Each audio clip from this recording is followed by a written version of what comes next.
Kind Voice Radio. Hey, sports fans, time to take your seat in the stands. For the next hour, it's A Kind Voice on Sports with your host, Demetrius Means. He'll have insights, interviews, and more. And now, your half-court, 50-yard line seat for sports, Demetrius Means. And thank you very much, and hello, everyone, and welcome to A Kind Voice on Sports. This is your host, Demetrius Means, and as always, I open up the show talking about we have a special guest. But today, folks, I really do have a special guest. He is probably, well, I know he is, one of the best talk show hosts in the business. They call him JB. He's the host of the NFL Today on CBS, James Brown. And, James, I appreciate you joining me here on A Kind Voice on Sports. Demetrius, thank you so very much for having me on. I'm thrilled to be with you again. Well, you know, you said you're thrilled to be with me again. Likewise, the last time that I got a chance to talk to you, James, was back February of 2000 on another program. Wow, it's been 14 years since then. And wow, you know what? Now, if I had been sitting in the witness stand, I would never have thought it was that long. I know we certainly communicate, even if it's over the airways, if you will. I had no idea it took this long. It might have only been thoughts in terms of us communicating, but I wouldn't have thought this long. Hey, may he rest in peace, the godfather of soul, James Brown. But I think you've been more busy than he has. You know what? But it's all good, Demetrius. I am thrilled to be doing something that I'm passionate about, that maintains its level of excitement and enthusiasm. You know what? I'm really blessed in that regard. So even though it's a busy 6 months for sure, it's a productive 6 months, and I'm very thankful. I want to talk about your career and some of the things that you have been involved with. But the first thing I want to do, James, is I want to step back for a couple of minutes and give you an opportunity to reflect on your thoughts about Martin Luther King and what he's meant to you, and if he's been an inspiration to you. There's no question that he has been an inspiration, and that there actually is some family tie-in. My uncle and my grandfather down in Hattiesburg, Mississippi, God bless them both, were very actively involved, not only in the community from a community of faith standpoint, but also in terms of my grandfather having been a builder who built homes down there in Hattiesburg, Mississippi. He owned a baseball team that was appropriately called the Black Sox. He had a nightclub that was a part of the Chitlin circuit, if you will. But they brought Dr. Martin Luther King Jr. to Hattiesburg during the time that they were not only trying to register many of the people down there to vote, but so much of the history of the civil rights movement has been centered in the state of Mississippi, and they had him down there just probably, if I recall correctly, probably a few months before he met his untimely death, of course. So they were very, very actively involved in the NAACP there, and all that Martin Luther King stood for, nonviolence. But it was a biblically based movement where he was just showing love as being the most effective way to overcome and to change a lot of attitudes and to turn around a lot of things that weren't very loving in the way the system has been set up. So I'm certainly very mindful of that in terms of how I conduct myself as well. I know that you were around, if my calculations are correct, around 17 years old at the time of his death, so you kind of had a little bit more of a perspective in regards to having a little bit more knowledge about him than I did. I was about 9 or 10 years old at the time. Mm-hmm. And it was a painful, and it is a painful recollection, because I remember coming home from a basketball tournament with my high school basketball coach and a number of all-stars from the Washington, D.C. area, and the city was cordoned off by the National Guard because of the riots that had taken place. But that just spoke to how hurt a generation of people were, black and white, that this would be the way that Dr. King would die when his movement was all about nonviolence. It was all about showing love. It was about love conquering all. It was about everyone being together to right a wrong, period, anywhere, and that it was going to take a diverse approach to doing that, and that's what he was all about. So it was very hurtful, a very tough remembrance, to say the least, but I choose to focus on all the things that he did where he sacrificed his life. He knew towards the end that he didn't have much more time, because he spoke to that when he says, I may not get there with you. And you could see the look of concern on his face, but he was propelled forward by the rightness, if you will, of what he was doing, and the fact that so many others agreed with it as well. Going back, it must have been at least 10 years ago that I can recall. It might have been a little bit more than 10, maybe 15. I remember a celebration was going on within the country about Dr. Martin Luther King, and I remember a couple of young African-American baseball players, Major League, when they were asked the question what he meant to them, the statement was, that was then, this is now. How much has Martin Luther King, the things that he's gone through and the things that he did for civil rights, helped you as a sportscaster with what you're doing today? And let me just ask you, I want to make sure I understand that as well, too. When the baseball players were asked, when they said that was then and this is now, do you understand what they were intending to say with that? Well, it was a negative connotation. In other words, they didn't recognize Martin Luther King, the doors that he helped open up for African Americans.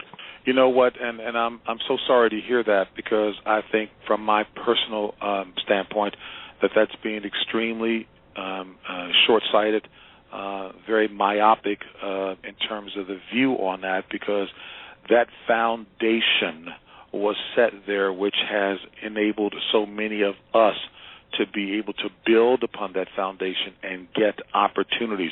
And anytime someone gives their life for this effort, and if you were to stop, and I would dare say if those young men were to stop and to talk with some of the folks in their families, their uncles, their great-uncles, their grandfathers, to understand and feel the depth of what Martin Luther King and the movement of so many across faiths, across the races, meant, that they would have a much better appreciation. There's no way that you can separate yourself from that and to be as apathetic or callous about that, because it was significant. And though things may not be as blatant as they were back then, there's still a number of things systemically that are there that yet to be overcome. But the opportunities that we all have are as a result of people like Dr. Martin Luther King Jr., period. And I would hope that people would certainly revere what those who have come before us did. And he, Dr. King, just represented, hundreds of thousands of others who persevered, and many who gave their lives and suffered for that. So there ought to be a much more loving understanding and appreciation of that, period. And obviously, the work that he has done made many opportunities available to African Americans, and not just African Americans, but for many people. You graduated from Harvard in 1973. You got a degree in government. Why aren't you in Washington helping them out? I'm sure that there are many in my family who may still be asking that question all these many years later.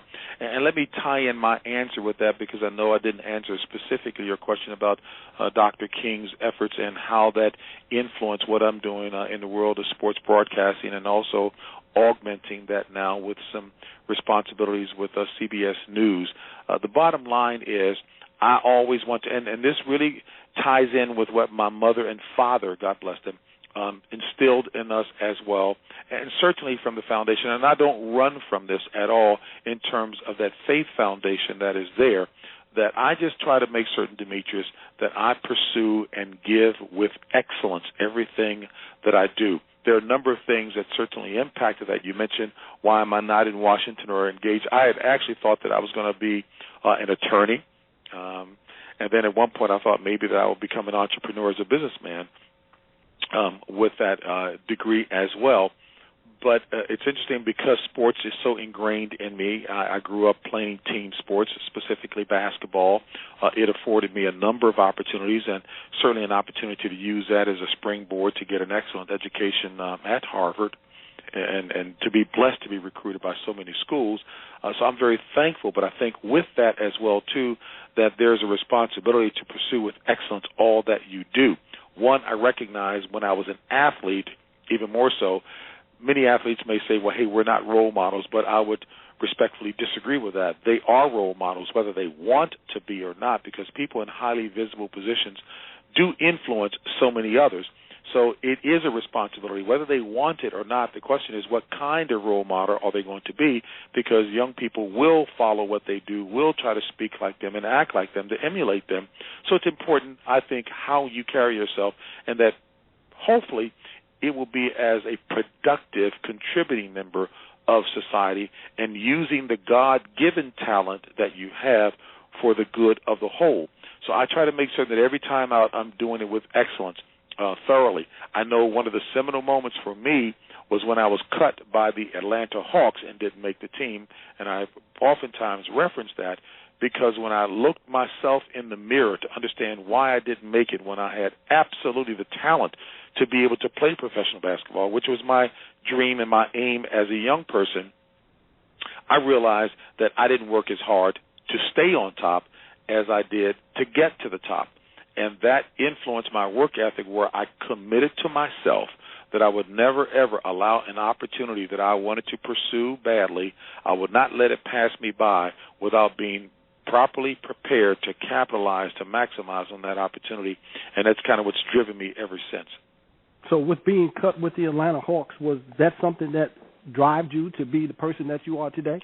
Oh, there's no question. Ever since that happened, that has certainly been a motivating factor. But I've matured and I've grown through all of those experiences as well, and understood that success really should be more viewed from my perspective as wanting to be a person of significance, and that was in aiding the community at large and doing anything I could to help contribute meaningfully to the upbuilding of God's kingdom. Because that one scripture in Matthew 16:26 really struck me. It says, "What would it, gain a person to what would it benefit a person to gain the whole world but to lose your soul?" And there's so many people that I know that I've met over the years who've been immense successes, whether it's in the movie industry in Hollywood, whether it's at to be a titan, the captain of a large corporation, whether it's a tremendous success in the classroom as an excellent teacher. But if, in fact, they are not doing what is necessary to be all that they can be and contributing to the community at large, you know what, and many of them just felt empty, then that just let me know that there's got to be more to it than that. Mm-hmm. Over 25 years in the broadcasting business as a sportscaster, always a guy who has always been humble, always have been, so to speak, the point guard to make other people look well, setting up the rest of your colleagues. How do you stay balanced, and how do you stay humble? I've got a wife who helps me to do that, because she could not be more, that doesn't bother her at all. Her thing is along the lines of that which I've been talking. So my wife certainly keeps me grounded, and I'm very blessed. The word says that he who finds a wife finds a good thing. Well, I've got an excellent thing, to say the least. And I've got 4 grandkids now, ages 6, 4, 2, and 5 months. And so there's a time now, there's a focus now to want to pour into them and recognize that they are the sum total of those who are close to them, who pour into them. So I want to make certain that I'm doing the right thing. So that provides me balance as well, too. And I think you also know that I'm humbled to be a minister in my church, and I am blessed to go and speak at a number of churches around the country. And I really enjoy that, because I see that as a way of pouring into people as well, too. So those pursuits allow me to stay balanced in terms of all that I'm doing, because I do know that you don't get it done by yourself.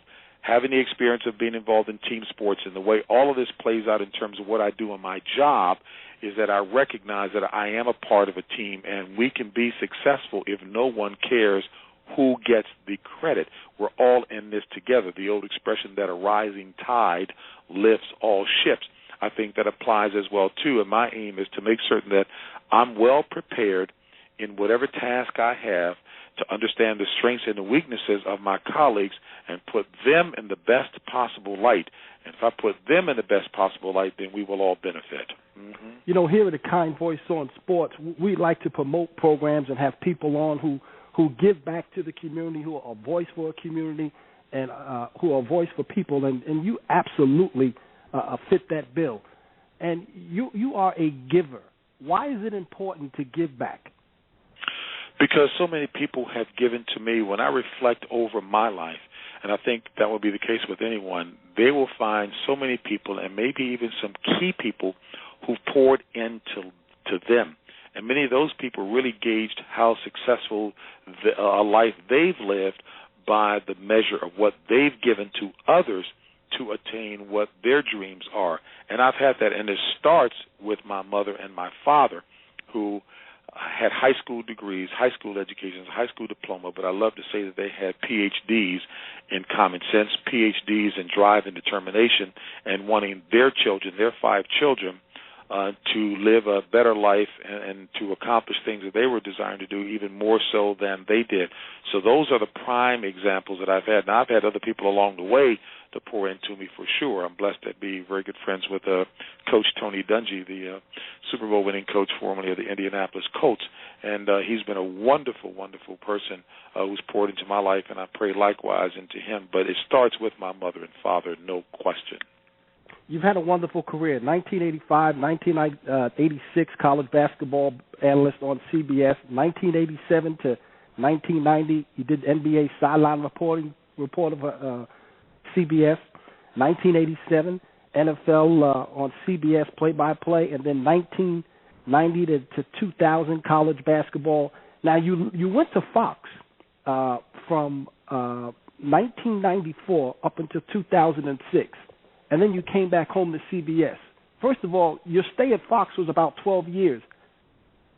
How was it at Fox in California? Loved it at Fox. Wonderful at Fox.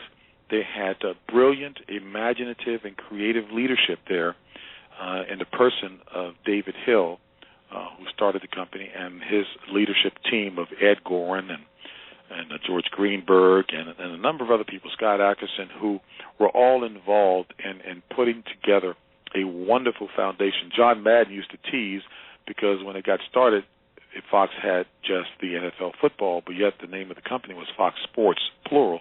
John Madden says you ought to name it Fox Sports, period, because it was just football. But it was a wonderful experience. Everyone was totally committed to building something solid again under the leadership of David Hill and to make an impact. And David Hill brought a fresh, out-of-the-box approach to it. The pregame show started every show that first year or two with little movies, little vignettes with those of us involved with the pregame show playing off of something that might be popular at the time. And it was a creative way. They were going after a younger, fresher audience. And, again, just an out-of-the-box thinking. David Hill also inspired his employees that while they're sitting at their desk, if they were playing video games during their lunch hour or came up with something that was creative, to feel free to offer that to leadership so that it could be considered. Out of that grew David Hill's attempt at making hockey more attractive to folks who did not grow up around hockey, by using the glow puck, where the hockey puck would have an electronic glow on it, using technology to have the puck glow. It did not work. It was panned by those who grew up around the sport, but it was his attempt to make the sport more interesting to Americans who didn't grow up around hockey, because he found through research, many people say one of the toughest things for them in watching hockey was following the puck. So that was his attempt to do that. Some things didn't work. That which did work, he was the first to bring that continuous score and clock up in the corner of the screen when watching football. And many people pan that, but now everybody does that. So that was something they did, very innovative. So those are examples of what he brought to the table. And also being situated in Hollywood on the Fox movie lot just gave us kind of a different verve and different drive and excitement associated with it. So all of that worked well for us, and it was a wonderful experience. And that crew that I first worked with Jimmy Johnson and Terry Bradshaw and Howie Long, it was just an awesome, awesome start, very team-oriented, very unselfish, and, hey, look, they've been a juggernaut ever since. Well, now, you worked with Fox from 94 to 2006, the Fox NFL show. Now you're with CBS, NFL or CBS on Sports Today, and you have a new crew. You have Dan Marino, Shannon Sharpe, Boomer Esiason, Bill Cowher. Is it competition between the Fox NFL network now? Oh, I'm sure it is always competition, but it's competition in the sense of trying to make certain that you're giving the audience what it is looking for, and that is giving them insight, but also making it fun, making it enjoyable, not making it boring, because by the time, so much has changed in the sports landscape. You look at how many sports stations out there, sports networks out there, cable outfits, and things have been covered, dissected, inspected, scrutinized a zillion times by the time you come to Sunday. So the landscape has changed. I mean, I'm even blessed to be a part of Inside the NFL on Showtime now, which for years was associated with and a part of HBO. So, and on every show, again, we're picking apart everything. So there's a different way that we still have to go by. You still give them the basic information, but you might disseminate it in a different fashion. And the key is just trying to find what is going to be acceptable to the audience. Now, irrespective of the fact that, Fox NFL Sunday has the NFC package with big markets and all that, I refuse to let that be an excuse for not giving the audience the best possible pregame show, and me doing my part and trying to elicit the best out of my guys so that we can give the audience what they're looking. Even if we do have smaller markets, so be it. The point is you still give them the very best so that you are growing your audience and giving them what they need to set the table so that they can view the games that they're following with some degree of understanding. Mm-hmm. With both networks, Fox and now you with CBS, hosting the NFL Today, what are the challenges for you, if there are any? What are the challenges in terms of doing the pregame show? And in terms of being the host? You know what? The challenges are always to make sure that you feel like, much like the athletes leaving the playing field, that you gave everything that you have. But even before giving what you have is to make certain that you're well prepared on the front end. Look, I didn't play the game. I'm not the ex-great quarterback or tight end or defensive lineman or what have you, or coach that the viewers are tuning in to hear from. So my job is to make sure that I am acting as an efficient and excellent, hopefully, facilitator, moderator, catalyst to bring the best out of those guys, and that is ongoing, and I still find that to be interesting, challenging, and intellectually stimulating. There's always going to be things that come up that you weren't prepared for that are beyond just the X's and the O's of what strengths and weaknesses Team A is bringing to the field in competition and competing against Team B, and to make certain that I've got my finger on the pulse so that I can get the best information from those guys. And so much of that is happening on an ongoing basis, things that aren't predictable that we've got to react to, but do it in a very thoughtful and intelligent and incisive way, and getting the insight of those who have been out there on the field coaching and playing. That's what remains as a constant for me to make sure I'm doing my job well. But in a broader sense, I'm also thankful, Demetrius, to have broadened the horizons to include being a special correspondent for CBS News. So that keeps my juices flowing, because I think if you're a good reporter and or anchor, then you can do that no matter what the pursuit, whether it's news, whether it's entertainment, whether it's sports. If you understand the mechanics associated with each, then you should be able to, as long as you're on top of the information, you should be able to do the same no matter what the arena, no pun intended. Being an anchor, being a reporter, have done play-by-play, all these things. I can remember going back in 2000 in February when you talked about sometimes if you can do all these things, it gives you a great advantage, because you don't know who's going to bring in who will be the flavor of the month. So how much of all these combinations of being an anchor, being a host, doing play-by-play, how much of that has extended your career? Oh, tremendously. I think it's been the key. The best advice that I got when I got to the network, and I got to the network, CBS Sports specifically, because I was doing play-by-play and analysis work, both with the Washington Bullets here in D.C., then called the Washington Bullets.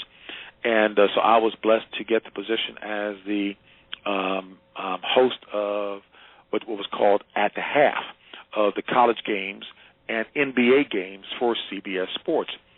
Hubie Brown was the lead analyst, but the point that was made to me was that, James, if you expect to enjoy any longevity in this business, because when the Magic Johnsons, the Larry Birds, the Dr. J's, the Michael Jordans, whoever the major stars are, when they retire, coming down the road, LeBron James, Kobe Bryant, Kevin Durant, whomever, when they retire, they will be the ones that the networks will go after to have a marquee, fresh, relevant face to build around to do the kind of job that you're doing as either as an analyst or even doing at the half. We would try to do that, but I was an analyst. I wasn't doing play-by-play at that time with CBS when I first came on board. So my boss, the executive producer, Ted Shaker, said the best thing that you can do is to become versatile and well-rounded in covering all sports and to do it from an anchor, a reporter, and a play-by-play standpoint. And I took that advice to heart and started working on that so that I would have some utility. I would be versatile. So I've always had a free agent's mentality because, I didn't come in there with a big name. I wasn't a nationally recognized NBA player or NFL player. So I have to work hard at that, and I've never lost sight of that. Again, going back to that moment when I was cut by the Atlanta Hawks, I was not going to let this opportunity pass me by because I was ill-prepared. I didn't pay the price. I didn't study to get as much grounding as I could to do that. And heavens, I hadn't done football before, and so they gave me an opportunity to do NFL football. And my first game doing football, I remember they were telling me just to keep it clean. The game was only going to a small audience at the time. It might have been like the local Piggly Wiggly or 7-Eleven store. That was it. And I remember getting into the second half and getting a little complacent, thinking I've got this down pat. And I mentioned that this running back for the Tampa Bay Buccaneers, when he got the handoff, he ran through the 40, ran for the 45, ran to the 50. Got to the 55, finally tackled at the 65-yard line, and my producer yells in my ear, "There's no such thing as a 65-yard line. Go to commercial break." And we went to commercial, and I was so shook up. I looked up at the stadium clock, not realizing that the clock was wrong, and I said, well, with 8 minutes and 99 seconds left in the third period of play, we'll be right back. So, talk about compounding the mistake, but I was able to overcome those things. Thank goodness they bore with me because they saw some talent. But those are the things that I've had to overcome in growing. And even doing hockey, I've never done hockey before, didn't know anything about the sport, but I hosted the hockey show at Fox. So the point is the willingness to take on something new, to study, to be prepared, and to break further ground. Mm-hmm. Obviously, it has all paid off because you gained a number of awards, but we're going to have to take a quick 30-second break. You're listening to A Kind Voice on Sports with your host, Demetrius Means. I am talking with James Brown, the host of the NFL Today on CBS. We'll take a 30-second break. We'll come back with more of James Brown right after we pause for the cause. A Kind Voice is a call-in line that lives upstream from depression hotlines. You don't need to be experiencing a crisis to call us. Our volunteers take calls on a book you read, a movie or game you saw, or just about anything you'd like to discuss. Call 800-876-2399 to speak with a Kind Voice. Our volunteers aren't professional counselors. They're kind voices who are here for you. Call 800-876-2399 or visit us at akindvoice.org. When you call A Kind Voice, here is a montage of some of the volunteers you'll get to talk with. Hey, how you doing, Marianne? Hi, guys. Good to talk to you.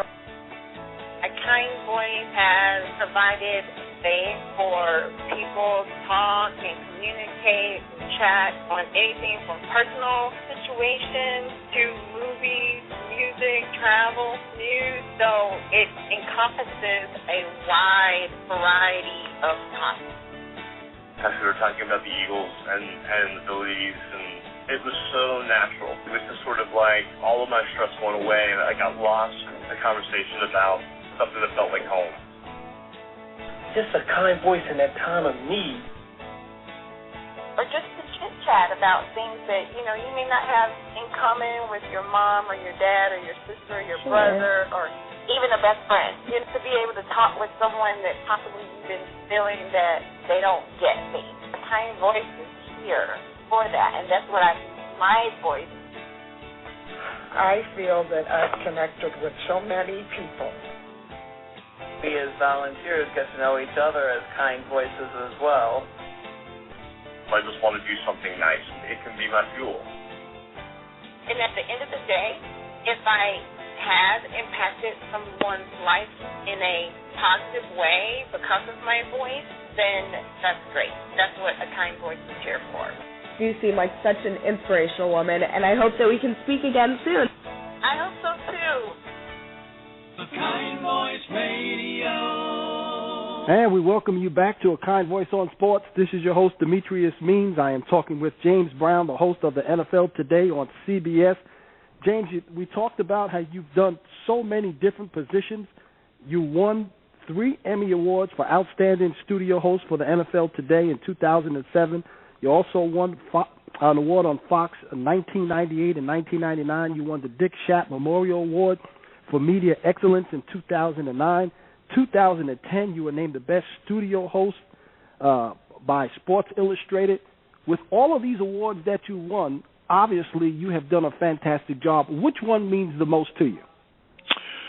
Wow. You know what? There's nothing that certainly can probably match the feeling of getting your first Emmy. And especially when I add to that the fact that I was at Fox working with superstars. Terry Bradshaw was and still is the star of the show. I had also another Hall of Famer in addition to Terry Bradshaw in Howie Long, who has become a major star. And I had Jimmy Johnson, a 2-time Super Bowl winning coach. So to be recognized for the efforts as basically the facilitator and how I would like to think that they saw that it was not about ego, that it was about me making sure that those guys, they shone brightly. That meant a lot to me. But having said that, it is the sum total of the recognition because each carries an awful lot. Pat Summerall meant an awful lot to me as the best in the business at play-by-play, who subordinated his own personality, if you will, to that of John Madden, perhaps the all-time greatest analyst, certainly in football and maybe one of the all-time great analysts, period. But Pat Summerall was always selfless in terms of setting up John to make sure that the broadcast was good. Dick Schaap, I mean, you know what he meant and represented to it. So the sum total of all those things are very, very humbling indeed. I don't do this for the purpose of trying to get awards. I just want to make certain that I do an excellent job, and if I do that, then hopefully the good things will follow. And you inducted in 1996 into the Harvard Hall of Fame. You've received all Ivy League honors in your last 3 seasons at the university. What did it mean to you? Wow. That's pretty significant as well, too, because, to follow my mother and father's dream of going to the best possible school that I could meant an awful lot. And it also means a lot because, Demetrius, quite frankly, we didn't reach our full potential as a basketball team at Harvard. And I take major responsibility for that as well, too, because those are, look, the excuse is those were socially and politically difficult times during the Vietnam War, all kinds of demonstrations by, various groups demonstrating for political reasons and the like and impacting campus activity. But all those things are excuses. The fact of the matter is you still work and persevere through all of that. So to still be recognized for having given my best during that time is very, very rewarding and humbling as well, too. But it's kind of a mixed feeling because, again, we had so much talent on that team. We were rated as the second best freshman team. This is a time when freshmen could not play on the varsity team at the collegiate level. We had the second best freshman team in the country, and going into my sophomore year, we were preseason rated like number 10 or number 11 in the country, but we never really fully realized our potential, and that's hurtful. That I feel badly about. You have obviously stayed in great shape over the years. You look as well as always when I have seen you on TV. In fact, you were named in 2009 the community ambassador for AARP. How does a young guy like you get named the ambassador for AARP? Hey, that first of all, my boys, if they were hearing this, they would say, JB staying in shape. What kind of Spanx is he wearing to keep it in? This is a constant battle for me. And in terms of the work that I do excitedly for AARP in a number of arenas is a real tribute personally to my mom. My mom had diabetes, and she passed from the complications and the ravages of diabetes. But I know that she was a card-carrying member of AARP and read a lot of the magazine material as it related to living a healthy life as much as possible. So there's a personal connection there. So when I was approached, while I was resistant at first, and I must admit that my colleague and good friend Monica Hawkins, who's a church member, was trying to convince me to do. I'm like, no, what? Hey, come on, give me a break, But they are a wonderful organization with excellent leadership, and Mr. Addison Barry Rand, and there's a personal connection there because I worked for him at Xerox many years ago. He was a senior executive, quite the success in corporate America. I'm really thrilled because of the opportunity to impact so many seniors around the country and motivate and encourage communities of young people to get engaged with their seniors to make certain that they're living quality and healthy lives. It could be something as simple as going over to cut their grass and empty the trash or what have you. But seniors also bring a lot of talent to the table that goes underutilized. Many may be retired teachers who may, say, be math teachers who can help with preparing income taxes in the area, et cetera. So there's an awful lot of talent and resources there, and we aren't a society here in America that reveres its seniors as much as, say, in other countries, like over in the Orient, if you will, and we ought to revere our seniors, and there's an awful lot of talent, and many are not retiring. Those who are 55 plus are still working. They're not thinking of retiring. They're moving into second careers, and many pursuing what has been their passion all along but did not get a chance to do it. And I'm sure you've heard that the definition of doing something that is really enjoyable is if you do something that you're passionate about and love it and you happen to get paid for it. I mean, that's the best of all worlds, but there's some significance in being able to give back.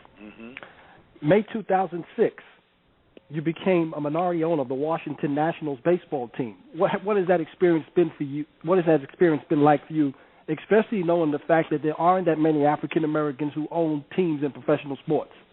Well, I always tease and say I wish I had enough substance to have been able to contribute very significantly to that effort, but I'm very thankful that the ownership, the learners, got me involved. One, baseball was my first love. That's the sport that I played.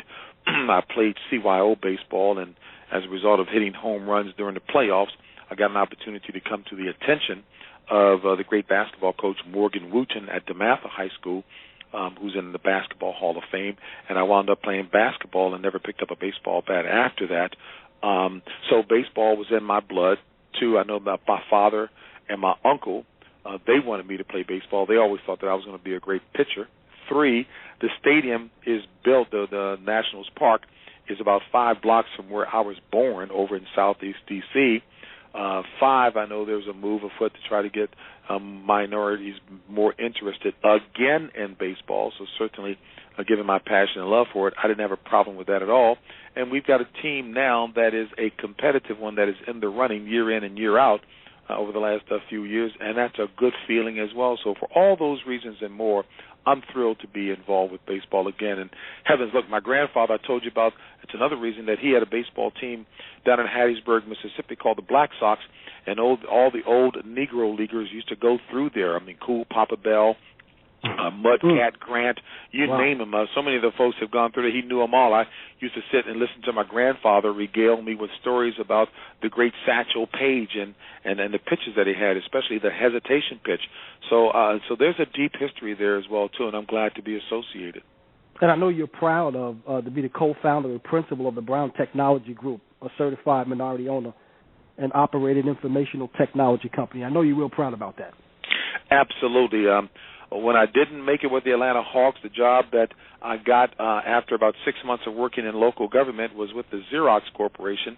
The high-tech machine back then was the Xerox machine, but I enjoyed sales. That gave me the closest thrill, if you will, to playing sports. So to be able to launch a small business, we're a little more than 5 years old. My brother Terrence Brown is the chief operating officer. Our CEO has been Reggie Brown, no relationship to us, but brings tremendous corporate experience to the table. So we're very actively engaged in partnering with large companies in pursuit of government contracts, right now heavily concentrated in staff augmentation, but looking to move up the ladder in terms of the things that we're doing. And we're very pleased that for 3-4 consecutive years we got what is called the Best of Chantilly Award in Chantilly, Virginia, as voted on by not only customers but also business partners as one of the best in the area as a company that delivers excellence, and we could not be happier. James, with over 25 years as a sportscaster, how much longer do you think you will stay in that role?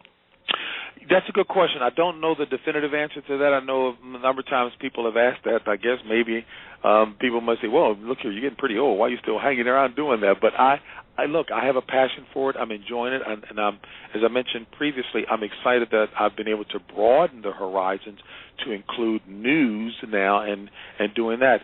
What may happen down the road, I'm not quite sure, but I can tell you at the present, I'm having a good time. And that's not to say that I'm not unmindful as I plan down the road. I think it's extremely important to make certain that you've got a game plan in place, and I'm in the process of formulating and crystallizing that right now.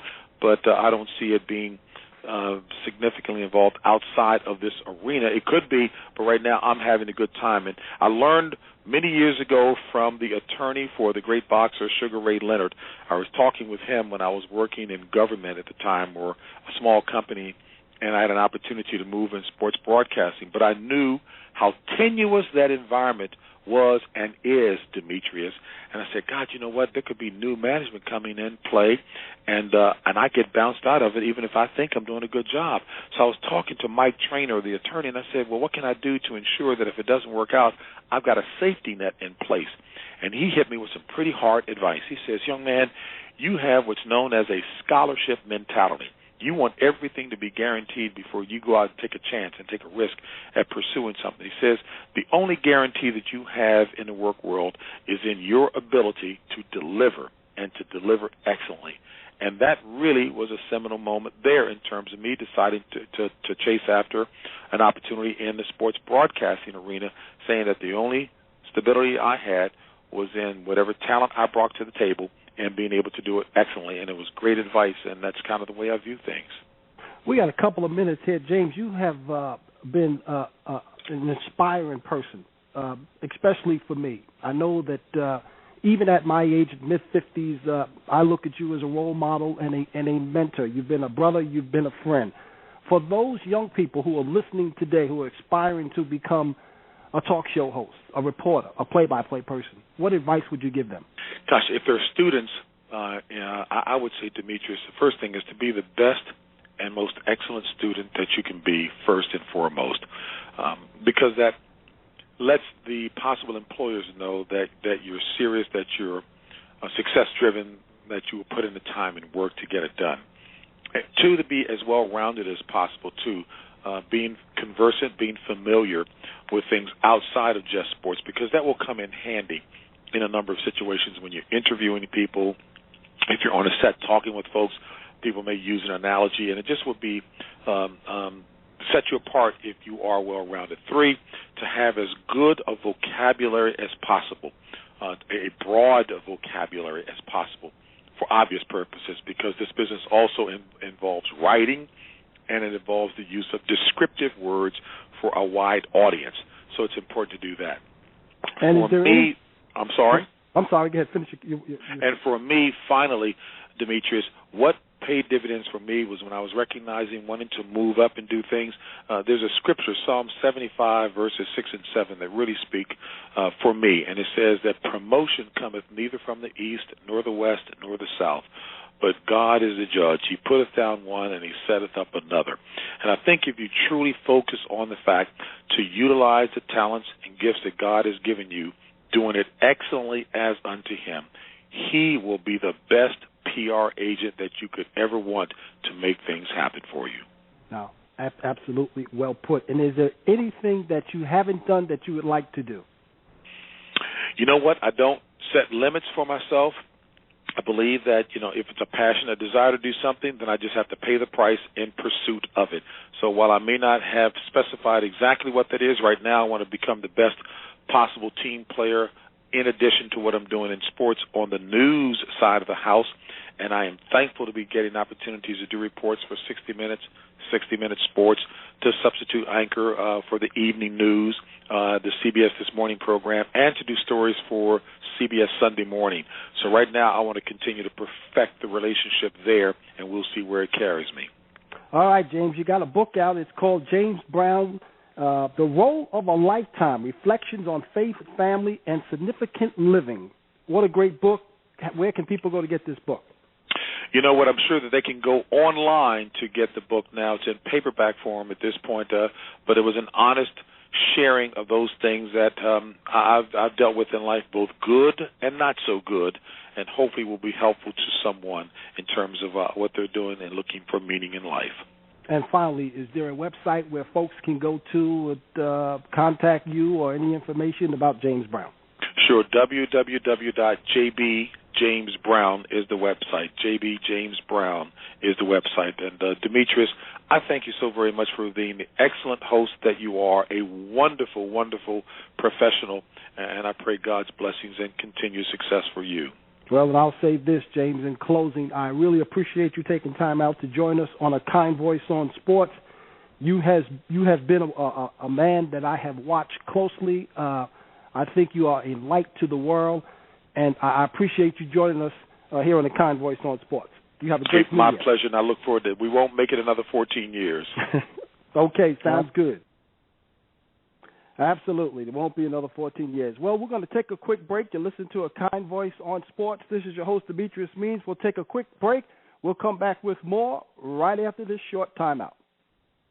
A Kind Voice is a call-in line that lives upstream from depression hotlines. You don't need to be experiencing a crisis to call us. Our volunteers take calls on a book you read, a movie or game you saw, or just about anything you'd like to discuss. Call 800-876-2399 to speak with A Kind Voice. Our volunteers aren't professional counselors. They're kind voices who are here for you. Call 800-876-2399 or visit us at akindvoice.org. Your sister has a birthday. She's 39 again. Get her something special. You know she's your best friend. Your father is retiring after all these years. Show him just how proud you are in front of all his peers. Let us write you a song. They'll hear a kind voice and you know they'll want to sing along. Let us write you a song. It's coming from the heart and you know that can never be wrong. Your friend is gonna graduate, she finally made it through. Why don't you give her something special now? It's such a sweet thing to do. If your anniversary's coming up for you and your bride, let her know what it means to you to have her there by your side. Let us write you a song. They'll hear a kind voice and you know they want to sing along. Let us write you a song. It's coming from the heart and you know that can never be wrong. Be it a birth or birthday, a wedding or wedding anniversary, to celebrate a coworker's years of service or to honor a dear friend, we'll create the perfect song for your special person or occasion. For more information, please visit the Song Request tab at akindvoice.org or call us at 800-876-2399 extension 99 and we'll get started. Let us write you a song. They'll hear a kind voice and you know they'll want to sing along. Let us write you a song. It's coming from the heart and you know that can never be wrong. Let us write you a song.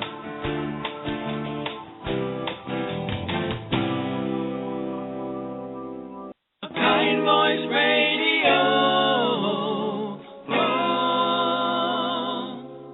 And thank you very much, and welcome back to A Kind Voice on Sports. This is your host, Demetrius Means. I want to give another quick shout-out to James Brown from CBS Sports for joining me. James Brown, once again, the host of the NFL Today on CBS. I know we have a phone call. We'll take that call in just a moment. I am joined by the founder and program director of A Kind Voice on Sports. I know he's got a couple of questions, Mr. Dave Levins. And, Dave, come on and roll with it. Hey, Demetrius. Man, that was a wonderful interview. Getting a kind voice of that magnitude on the Kind Voice Radio and the wonderful job you did. Thank you so much. I appreciate it. Oh, well, thank you. James Brown is the type of guy that you want on your shows. He is definitely a man with a kind voice. He does so many things in the community. He wants to be a voice not only as a sportscaster, but for people in the community. And he's always looking, as you heard during the interview, to set people up, to put them in the right position to do well and to succeed. So what a great guy to have. I've known James now for 14 years. Our relationship continues to grow, and what a pleasure it was to have him on the show, Dave. How has he inspired you personally? Well, first of all, you don't see that many African Americans prime time on TV. And he has been a guy who I've always liked because he's always been very professional. He handles his business very well, and I love the way he sets people up. Oftentimes when you're in certain positions, like in a host position, some people would think that it's all about them. With James Brown, it's never about him. He is always looking to set people up, put them in the right positions to shine. And you know what? Even though he does that, he still manages to shine because that's the professional he is. So, I've been in radio now for 17 years as a talk show host and a basketball analyst, but every day I'm learning, and he's a guy that just inspires me because not only he does well on TV, but he's a guy with great character, even when he's not in the studio. That really comes through on television. His character comes right out of the television. What do you see as some of the highlights of the things that he shared with us today? Well, of course, first and foremost, about setting people up to make people look good. I mean, you can't say that enough. That's what a kind voice is about. We want to be a voice for people.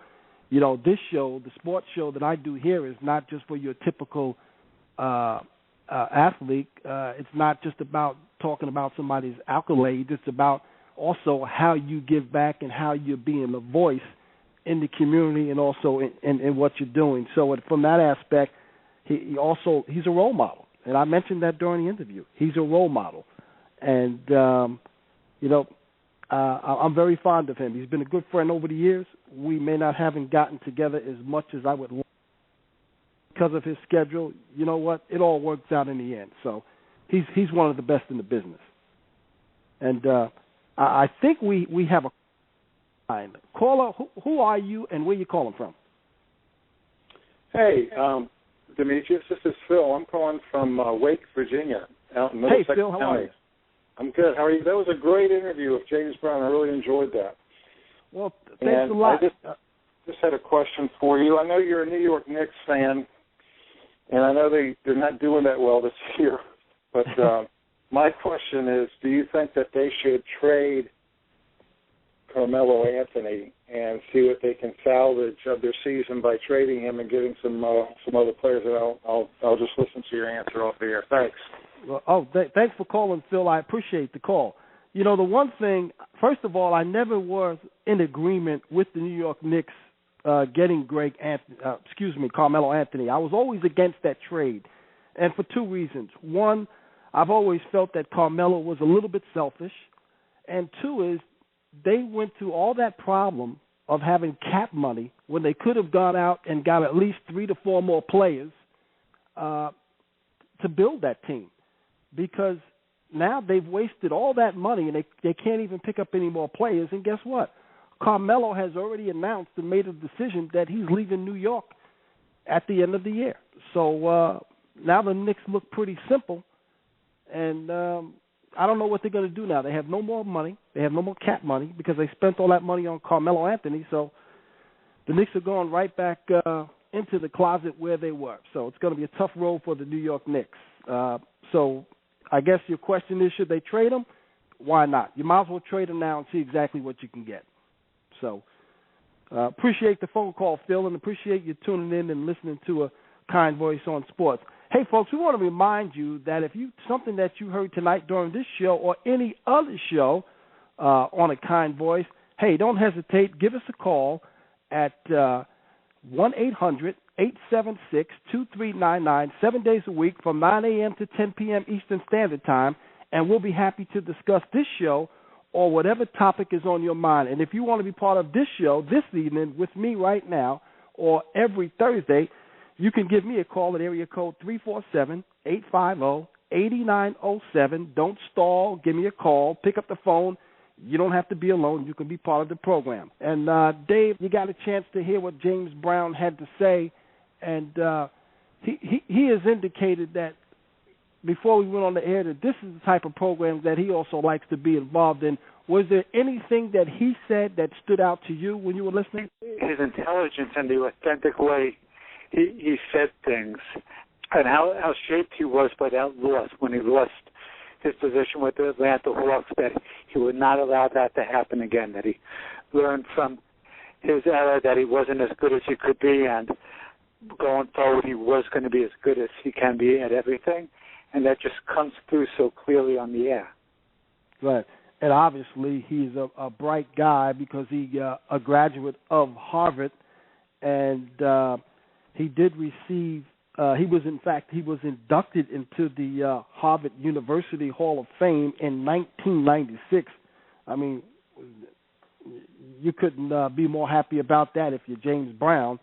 And he indicated that earlier in his career he thought about also becoming a lawyer. So he had a combination of things that he could have done, and got his degree in government. So the way Washington sometimes can be out of control, James Brown seems to have that kind voice that could probably go into Washington, Dave, and settle things down, hopefully, if he wanted to go that route. Sure. I could see him moderating a presidential debate. Absolutely. I mean, he would do it such good humor. It would be fun. I mean, he could keep Terry Bradshaw and Howie Long focused, the presidential candidate should be no problem. Absolutely. And talking about Terry Bradshaw, it's in the works to get Terry Bradshaw on A Kind Voice on Sports. For those who remember Terry Bradshaw, he was drafted by the Pittsburgh Steelers back in 1970. He was the number one draft pick, and now he is the host over at the Fox show of the NFL on Today. Many people don't know that Terry Bradshaw suffered from depression, and James Brown was a good friend who extended a hand to Terry, and Terry is doing well. In fact, he just did a conference in Newport News, Virginia last month, also promoting his book and also explaining and helping people who also are fighting depression and how he was able to get through that. So hopefully in the near future we will have Terry Bradshaw on A Kind Voice on Sports, and what a voice that also will be to come on this show. Well, that'd be great. Hey, folks. Yeah, absolutely. Hey, folks, it's that time, and we appreciate you listening in to A Kind Voice on Sports. Once again, we want to thank James Brown for coming on. What a wonderful job he did. Also want to thank Dave Levins, the owner, program director, and engineer tonight for A Kind Voice on Sports. Remember, you too can be part of the show. All you have to do is tune in next week every Thursday at 7 p.m., and if you'd like to be part of the show, just give us a call. Don't stall. Until next time, take care of yourself, because I'd rather be talking to you, not about you. For James Brown and Dave Levins, this is Demetrius Means saying take care, and we'll see you next time. You've been listening to A Kind Voice on Sports.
Yes, we're different, look at you and me.